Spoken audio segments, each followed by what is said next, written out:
North Korea tested a new kind of ballistic missile, one that can be launched from a submarine. The UN Security Council is set to hold a closed-door emergency meeting on the same, but the real question is, how does this change the balance of power in the Korean peninsula? Our next report has some answers.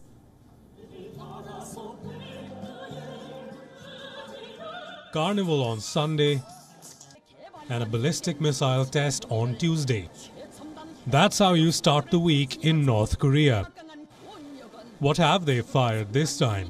A submarine-launched ballistic missile. It was tested here near the city of Sinpo facing Japan. This is where North Korea parks its submarines.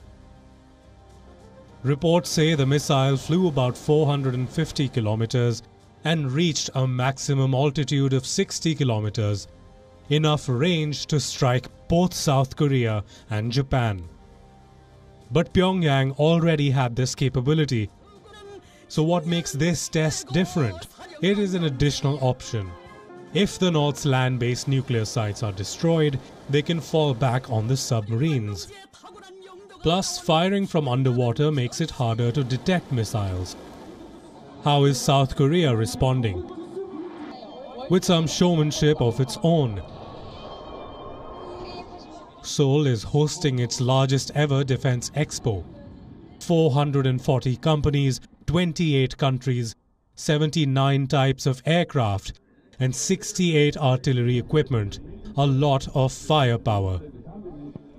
The Korean arms race is definitely heating up, and caught in the middle are the US and Japan.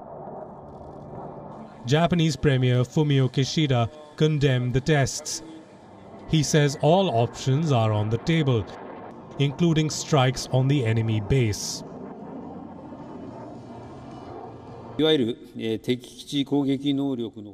have instructed this government to consider all options, including the so-called enemy-based strike capability. It will drastically strengthen our defense capabilities as the Kishida administration is determined to protect our land, territorial sea and airspace as well as the people's lives and assets, no matter what. Does this mean the end of diplomacy? Not yet. The United States is still hoping for a miracle. They are ready for direct talks with North Korea, no conditions attached. The U.S. continues to reach out to Pyongyang to restart dialogue. Our intent remains the same. We harbor no hostile intent towards the DPRK, and we are open to meeting with them without preconditions.